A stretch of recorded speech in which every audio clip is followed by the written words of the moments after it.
ago in England in 1592. There begins our tale, and all of it is true. Through all of London, bubonic plague did spread, covering folk in weeping sores and leaving thousands dead.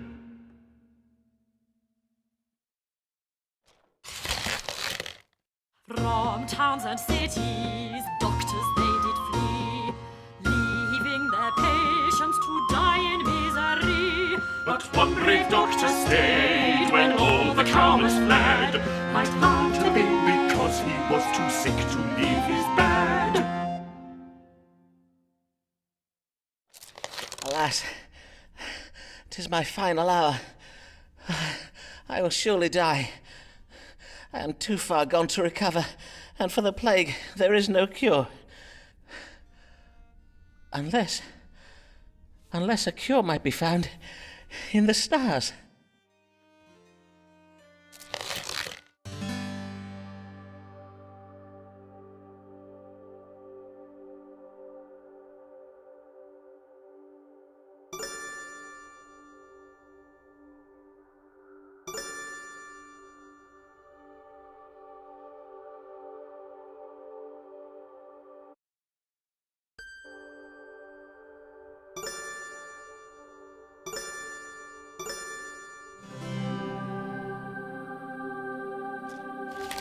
Let me see now.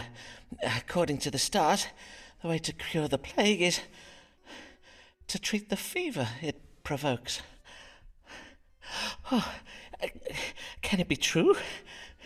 Might a disease so monstrous as the plague be cured by treating it as if it were an exceeding bad fever? Then I must use powerful herbs to bring the fever to crisis and break it.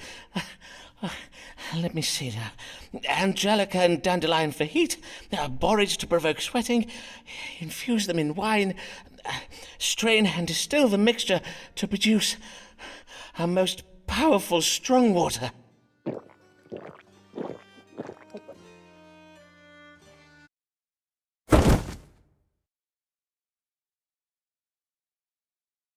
Huzzah! I am cured! I shall now go forth with my miraculous strong water to cure all London of the plague.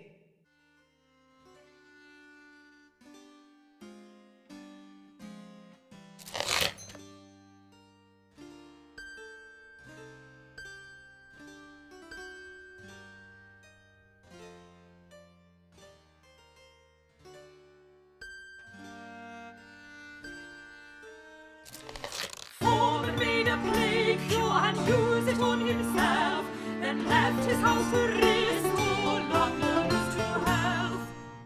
Huzzah! Huzzah! Huzzah! Huzzah! Huzzah! Huzzah! Huzzah! Huzzah! Simon Forman cured us of the plague, 'tis through some Details are a little vague, but we know he used astrology and doses of strong water. So what if he be not a proper licensed doctor?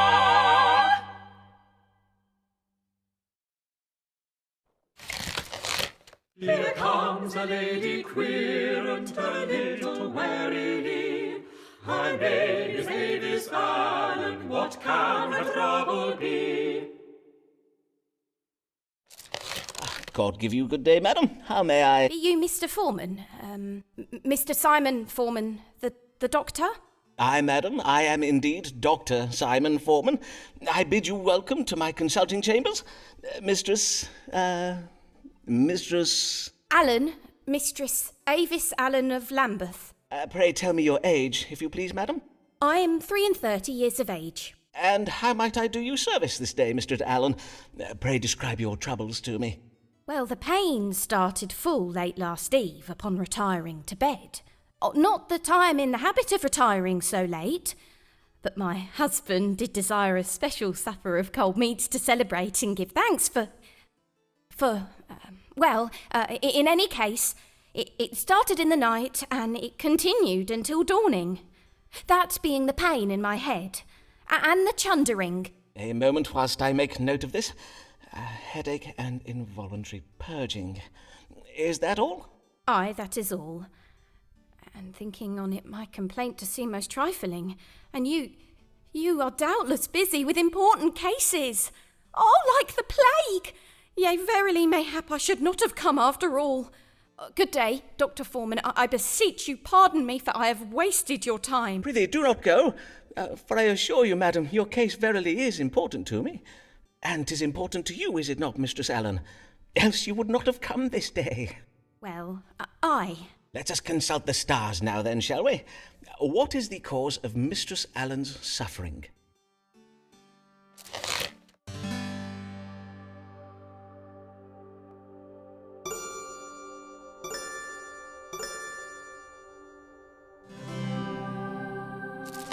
Mistress Allen, it appears you are suffering from evil digestion. 'Twas doubtless engendered by corrupt meats. Mayhap the cold meats you took for supper. Verily? Why, yes. My chart shows that Saturn is in Cancer at this moment. Cancer rules the stomach, and Saturn is the ruler of black bile. 'Tis a mild imbalance of black bile that is the cause of your suffering. And now you have purged it, you have merely to keep to your bed for a day and to rest. The bile? Do you think, might it have done ill to my unborn child? Ah, then I take it you believe you are with child. Mayhap 'twas the reason for your celebration last even. Pray tell, how long has it been since your monthly courses? Aye, sir, I do believe it. For it has been 14 weeks since my courses, and yesterday I did even feel the child quicken. In truth, 'tis the reason I am come, not on my own account, and not even then, if my situation were ordinary. I have been with child before, you see, but 'tis never. And Mr. Allen, and I do pray this one will be born alive. Dr. Forman, prithee speak true. Have I killed our child? Have I killed this child as well? How now, madam? Speak not so of yourself. You are the child's mother. 'Tis you who gives life to the babe growing inside you. And verily, if mere chundering were to cause grave harm when a woman is with child, why, then full half my feminine querence would be barren. I'm sorry. 'Tis just that I am... Dear lady, would God have spared you from the plague if 'twas not his plan for you to have this child? I own 'tis. Yes, doubtless God does have plans for me. How very kind you are, Mr. Dr. Forman. I thank ye, and fare you well, sir. Fare you well, Mistress Allen.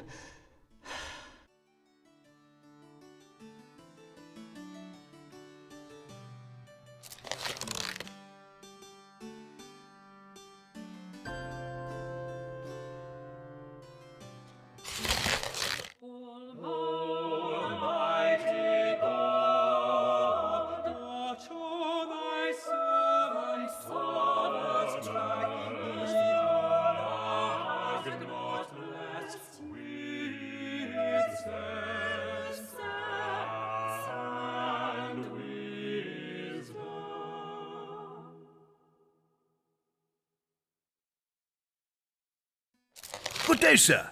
You are Simon Forman, the physician, are you not? These are your rooms. Indeed, I am he, and well met, sir.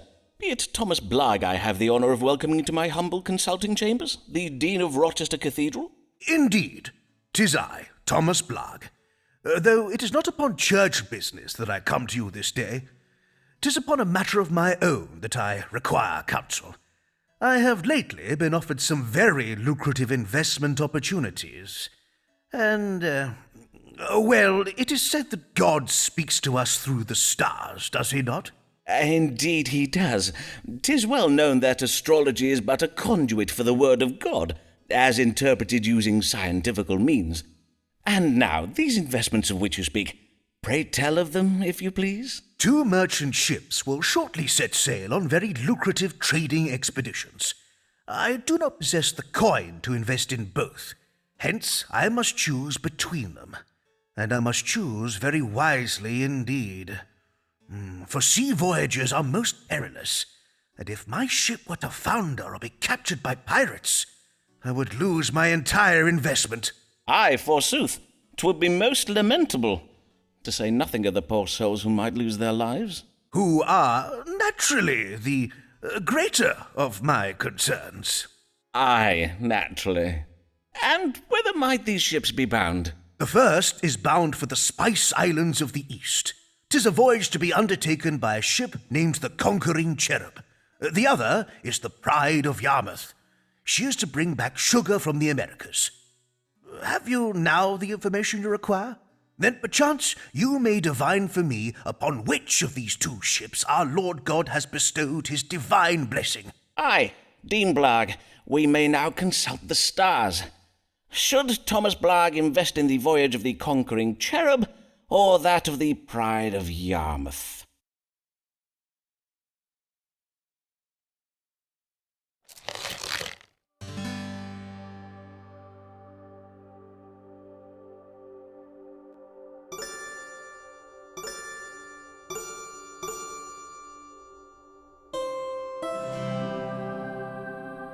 First, I must advise you that your investment will bring about a change in fortune for you. I should hope so. Indeed, it is the reason for my desire to make such an investment. But in which ship? You must invest in the Bride of Yarmouth. The Bride of Yarmouth? The Bride? But how on earth? Allow me to explain, Dean Blagg. In the house of marriage, we see the planet Venus, which does represent femininity. And what is the feminine element of a wedding? 'Tis the bride. Ergo, the Bride of Yarmouth. Do you now see? I assure you, my logic is most sound. Doubtless it is, though 'tis of no use to me, for I said nothing of a ship called the Bride of Yarmouth. 'Twas the Pride of Yarmouth. Pride, with a P. Ah, verily. But I... Oh, tush, Dr. Forman. I will not judge you harshly, for in truth I too do oft find myself thus befuddled. We elder gentlemen cannot expect to be as sharp as once we were, can we? Sir, I hardly think we're of the same age. Prithee, sirrah, as much as I would love to bide and discourse with you, it is almost time for my afternoon nap. Mayhap you would benefit from one also. Good day, Dr. Forman, and keep ye well.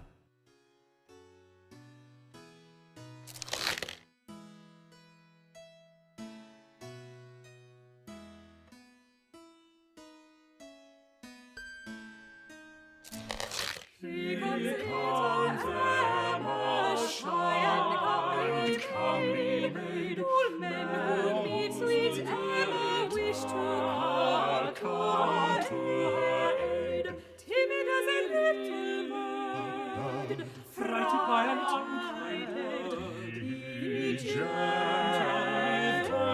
for she seems full afraid.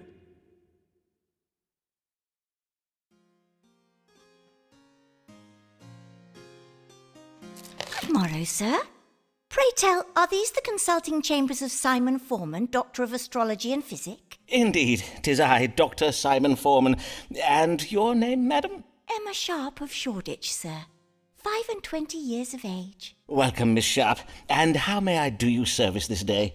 Well, 'tis a trifle delicate. A man has asked me to be his wife. A dear, kind man, but I fear you will think me cold, Dr. Forman. There, madam, whatever is the matter?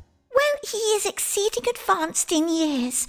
I do worry he may not be long for the world, and if he were to die, I do not think I could bear it. Verily, I would not. Indeed, methinks I would rather not marry him at all.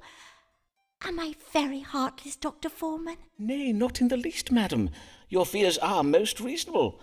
A man in the winter of his life is indeed more likely to die. I assure you, madam, 'tis a medical fact. But methinks you wish to know whether this man be afflicted with a grave health condition, do you not? To wit, any ailment that might soon prove fatal? Forsooth I do. That is my question precisely. Why, Dr. Forman, 'tis as if you have a gift for reading minds. Merely the gift of logical surmise, madam. Let us see whether a judgment of the stars may calm your fears. Does Mr. What was your gentleman's name? Mr. George Middleton, a wool merchant. Does Mr. Middleton have any ailments that might hasten his death?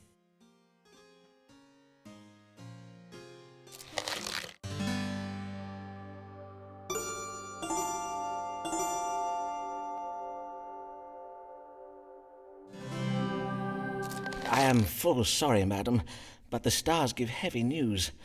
Mr. Middleton suffers from a cardiac passion. Indeed, his heart may stop at any moment. He must avoid anything that might alarm or trouble his vital spirits. One shock could be enough to kill him. Oh, woe, alas, poor Mr. Middleton. I thank you for your kind understanding, Dr. Forman, and for your discretion in this matter. I will at once to my family go and beseech them not to make me accept Mr. Middleton's proposal. God give you good day, Dr. Forman.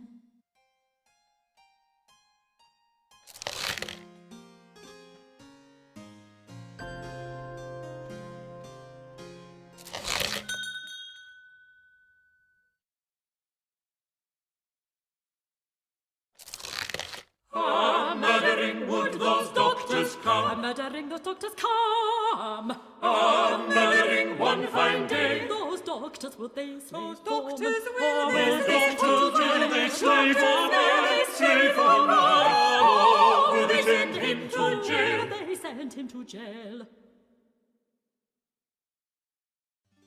What is the meaning of this warning being put about by the College of Physicians? Do they mean to do me harm? It is true that I do not have a medical license. What am I to do? Mayhap the stars will advise me.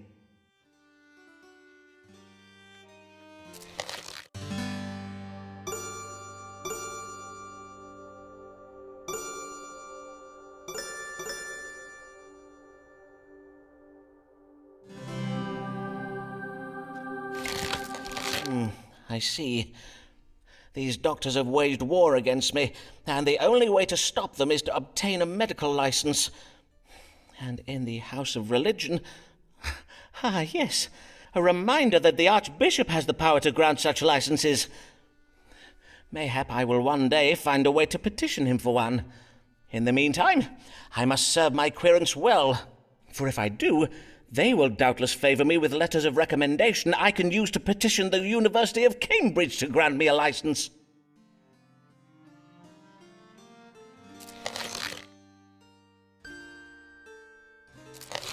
Who's this man at the door who we've not seen before? Who's this man at the door who we've not seen before? Who is come to inquire dressed in such strange attire? Tis Signor Ferraro.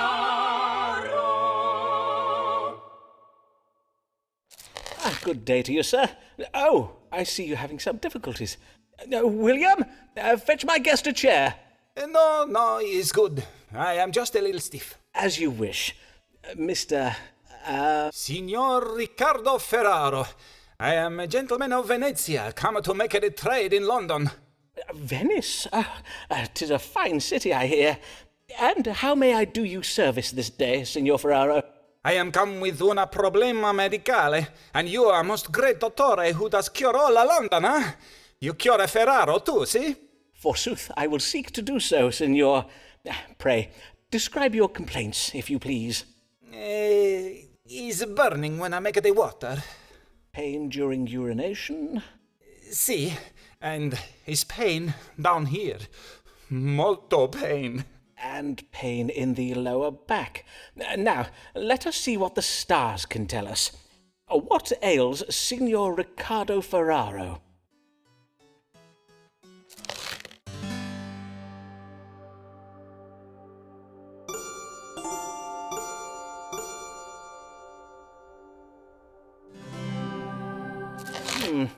"'Tis a case of stones in the kidney, I regret to say. But worry not, Signor. I will give you an ounce of my strong water to dislodge them.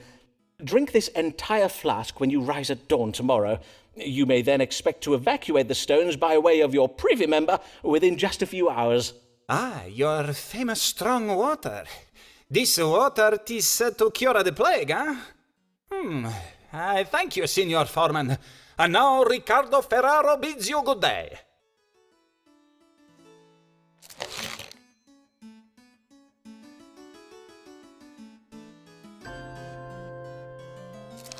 "'Tis sure she is no beauty, 'tis true she lacks finesse, but every awkward hero needs his awkward princess.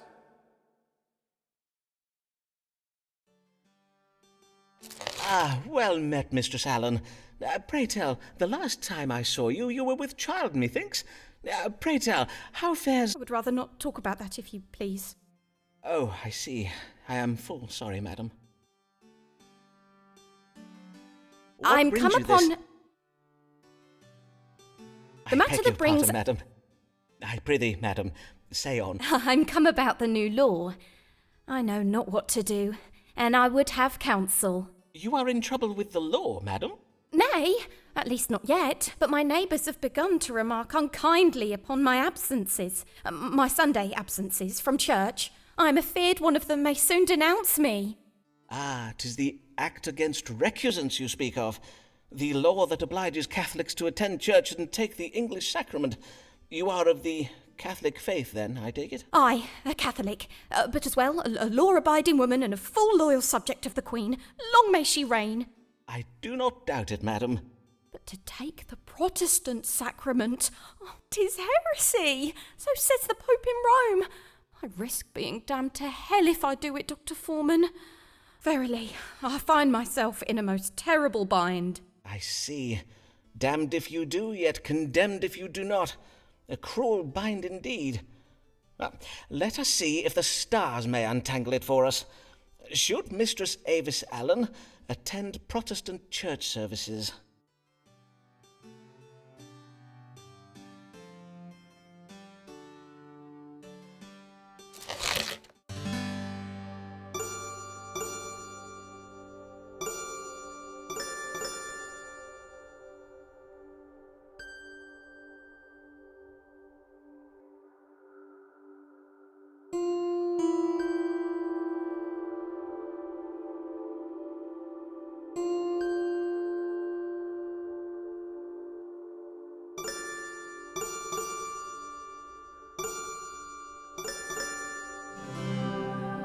Dear lady, if your neighbours consider speaking against you, 'twould be on account of envy.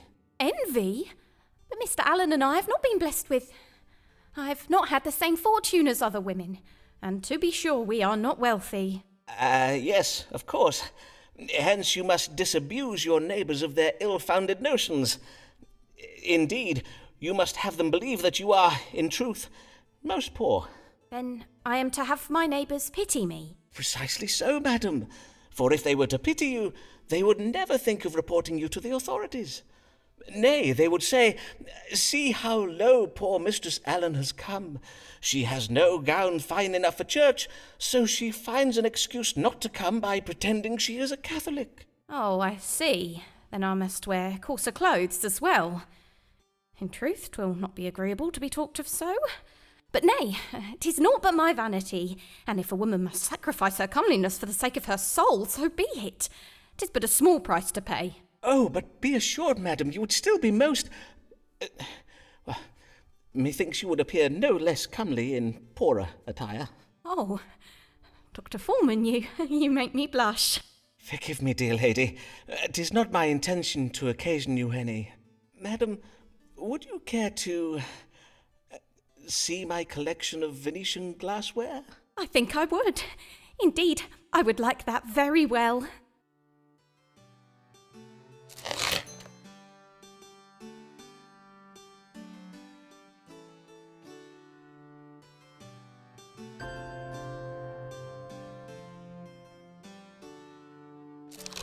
Here comes a beauty dark as night. Her hair does shine, her eyes are bright. A damsel formed for man's delight. Oh, she is quite a lady. Oh, she is quite a lady.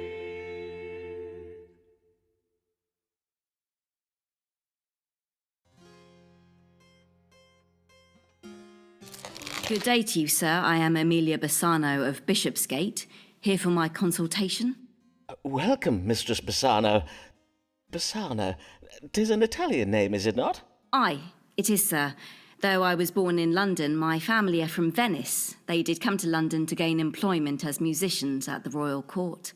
Ah, I know one of your countrymen, Riccardo Ferraro, another one of my querents. Mayhap you know him? He hails from Venice, too. No, sir, I do not know him. Venice is a large city, and as such 'tis home to many thousands of men. And as I did mention, I was born in London. Aye, of course. Mayhap we turn our thoughts to what brings you hither this day. Have you a question for me? Aye, sir, I wish to know what afflicts me, for my belly does begin to swell, and lately I oft find myself chundering after meals. Swollen abdomen and involuntary upward purging. Well, now, let us consult the stars to judge the cause of these troubles.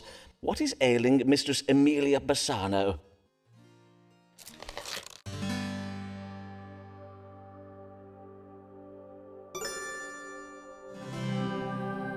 You have a fasciola hepatica, commonly known as a liverworm, a worm that has made its home in your liver. This would explain the swelling in your abdomen. I see. And what of my chunderings, sir? You may also blame the worm for that, for it seems your uninvited guest is a harsh critic of the meals you send him. When he feels the dish has been over-seasoned, or mayhap when your beef has not been cooked to his liking, he sends it back. Then how might I expel this verminous intruder? I must own I find the notion of sharing my repasts with a worm right unsavoury. 'Tis a simple procedure. First you are to fast. After 2 full days without food, the worm will begin to hunger most acutely. Then you must take a bowl of hot pottage, hold it in front of your nose and breathe deeply of its flavoursome odours. The now starving worm, being tantalized by the smell of your potage, will propel itself out of your liver, up through your intestines, and out through your mouth. Dr. Forman, I am sorry to inconvenience you, but I believe I'm about to chunder. Would you have a receptacle? My manservant will assist you with your,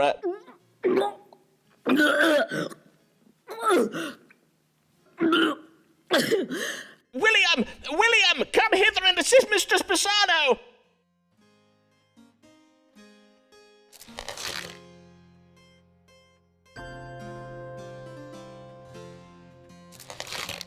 Mary Payne is frightened when she spies a looking glass, for 'tis a portal out through whence the gates of hell do blast. A deadly and foul wind that comes direct from Satan's power. Blessed morrow to you, Dr. Forman. I am Mary Payne of 4th Street in Lambeth, and come to seek your counsel about my neighbours. Good morrow, Mistress Payne, and well met. What trouble do your neighbours give you? They play their lutes into the night, perchance? Mayhap a neighbour has cast a malignant spell upon your cabbages. Why, sir, 'tis no trifling matter. Indeed, 'tis a matter of grave importance. Doubtless you do know we have a Catholic living on 4th Street, a woman by the name of Avis Allen. Yes. I did hear tell that Mistress Allen subscribes to the Romish faith. But 'tis no crime to be a Catholic, is it, madam? At least, not at present. Aye, but harbouring a Jesuit priest is, Dr. Forman. These evenings past, I have spied a man sneaking in and out of the Allens' house. 'Tis my reckoning the man is a priest who is going hither and thither all over Lambeth to perform the Catholic Mass and take confessions. Doubtless Mr. Allen is hiding him in one of those little cupboards. You mean to say you think Mr. Allen has installed a priest hole in his house? A secret room hidden behind the wood panelling of a wall? Indeed I do. I am certain that he has such a hole, and that a priest is going in and out of Mr. Allen's hole from dusk till dawn. Verily? How troubling. But surely you are mistaken, madam, for under the cover of darkness, how can you be sure the man you did spy was not Mr. Allen himself? Nay, 'twas not Mr. Allen. Mr. Allen is a fine, tall figure of a man, whereas the figure I did spy was very narrow and malformed in appearance. A scrawny little imp of a man he was. I see. Now, you must not think me intolerant, Dr. Forman. If Mistress Allen must cling to her idolatrous backward beliefs, 'tis her own affair, and I have no wish to cause trouble for the Allens. And even though Mistress Allen has lately not been seen in church, thus far I have held my tongue about it. But we residents of 4th Street are decent English folk. We will not abide an agent of Rome sneaking around our neighbourhood, muttering incantations in some devilish foreign tongue. I think you mean Latin, madam. But before I act upon my suspicions, I think it wise to know if there be any truth in them. Then let us see what the stars can tell us. Who is this mysterious stranger, and why does he frequent the Allen's house late at night?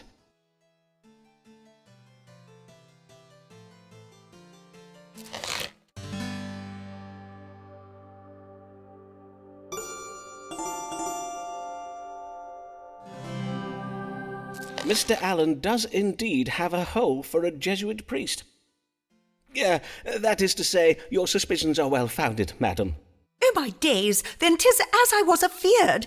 I thank ye, sir. Truly we have done the Lord's work this day. I shall alert the pursuivants of these heretical doings.